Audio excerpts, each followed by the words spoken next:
Selamat pagi saudara, kembali bertemu dalam GPDI Film Atmas Menyapa dimanapun Anda berada.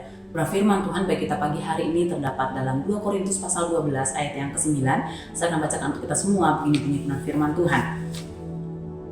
Tetapi jawab Tuhan kepadaku, cukuplah kasih karuniaku bagimu, sebab justru dalam kelemahanlah kuasaku menjadi sempurna. Sebab itu terlebih suka aku bermegah atas kelemahanku, supaya kuasa Kristus turun menaungi aku. Puji Tuhan. Saudara berkata Tuhan, setiap kita orang percaya pasti memiliki pergumulan dalam hidup ini. Sekalipun satu dengan yang lain tentunya kita memiliki pergumulan yang berbeda-beda. Rasul Paulus pun sebagai rasul, sebagai pengabar Injil yang memenangkan banyak jiwa bagi Tuhan, Paulus pun memiliki pergumulan dalam kehidupannya. Paulus pernah berdoa untuk hal ini, namun Allah tidak mengangkat atau tidak mengambil pergumulan atau tekanan itu dalam kehidupan Paulus, namun melalui pergumulan atau melalui penderitaan Paulus, Allah mengajarkan hal-hal penting bagi Paulus Allah mengajarkan hal-hal penting melalui penderitaan yang Tuhan izinkan terjadi atas kehidupan Paulus. Kalimat yang pertama dalam ayat yang 9 dikatakan begini, cukuplah kasih karuniaku bagimu. Saudara berkata Tuhan, Paulus punya pergumulan dalam kehidupannya. Dia dikatakan punya duri dalam dagingnya.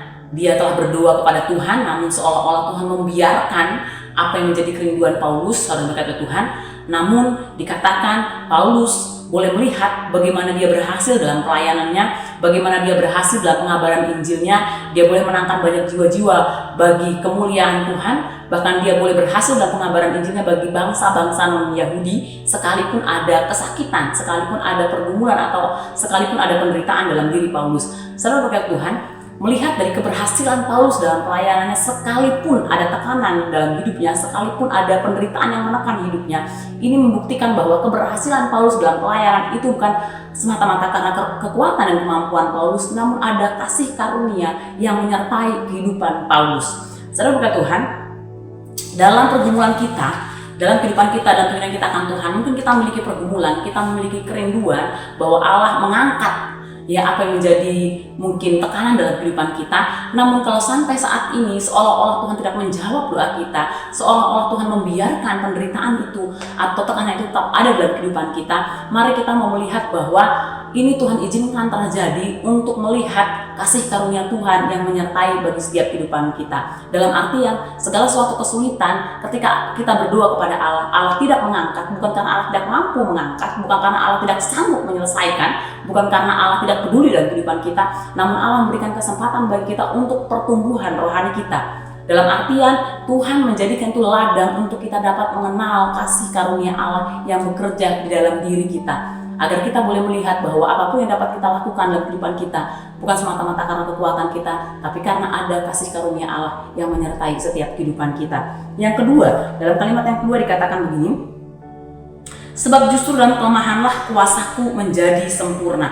Saudara berkata Tuhan, selain kasih karunia yang menyertai kehidupan Paulus juga melalui tekanan yang Tuhan terjadi dalam kehidupannya, Paulus boleh melihat Tuhan menyatakan kuasanya yang bekerja dalam diri Paulus. Dikatakan sebab justru dalam kelemahanlah kuasaku menjadi sempurna. Bukan hanya kasih karunia yang menyertai Paulus, namun melalui tekanan tersebut, melalui duri dalam daging tersebut juga menyatakan bahwa ada kuasa Allah yang bekerja dalam diri Paulus. Saudara, kelemahan dan penderitaan yang Tuhan izinkan terjadi adalah untuk mengajarkan kita mengenal kehendak Allah. Bagaimana kita mengenal kehendak Allah?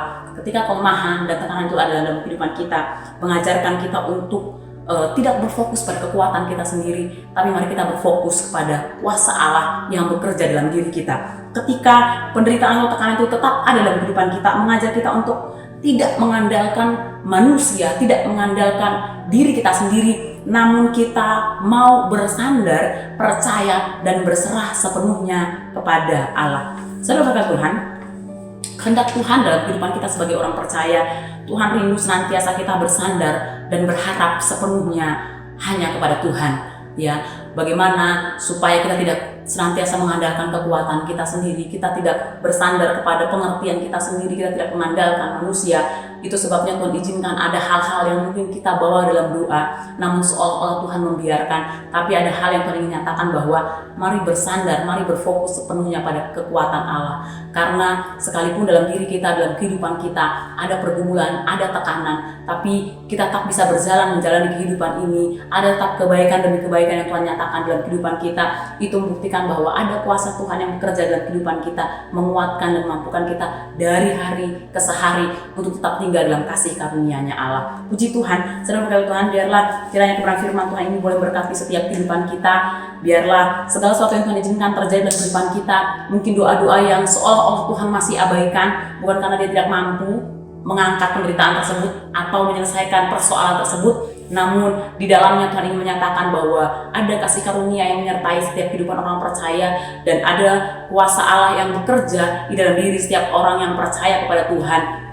Seperti firman Tuhan katakan, Allah turut bekerja dalam segala sesuatu untuk mendatangkan kebaikan bagi setiap kita orang yang percaya, bagi setiap kita yang terpanggil sesuai dengan rencananya Allah. Puji Tuhan, mari kita bersatu dalam doa. Tuhan, terima kasih buat kebenaran firman-Mu yang kembali mengajarkan kepada kami bahwa segala sesuatu yang Tuhan izinkan terjadi mungkin tidak menyenangkan bagi kami, tidak menguntungkan bagi kami. Kami rasa kami sulit Tuhan, mungkin kami rasa kami tertekan, tapi saat pagi hari ini kebenaran firman-Mu boleh kembali mengingatkan kepada kami bahwa kami tidak seorang diri, ada kasih karunia Tuhan yang menyertai kami, ada kuasa Allah yang bekerja dalam kehidupan kami.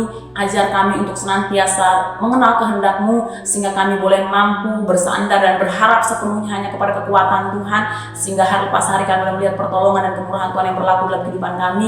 Itu membawa iman kepercayaan kami semakin hari semakin bertambah-tambah dalam Tuhan. Kami bersyukur buat pagi hari yang indah ini Tuhan. Kami serahkan seluruh kehidupan kami ke dalam tangan-Mu. Keluar masuk kami Tuhan, tolong tutup bungkus semua kami dan kuasa darah-Mu. Bahkan apa yang kami kerjakan, apa yang kami usahakan sepanjang hari, jadikan berhasil dalam nama Yesus. Biar penyertaan Allah yang ajaib boleh menjadi bagian dalam setiap kehidupan kami. Pagi hari kami akan melangkah bersama-sama dengan Engkau dengan pengucapan syukur dalam satu nama yang ajaib, di dalam nama Tuhan Yesus Kristus. Haleluya. Amin. Puji Tuhan, selamat pagi. Tuhan Yesus memberkati.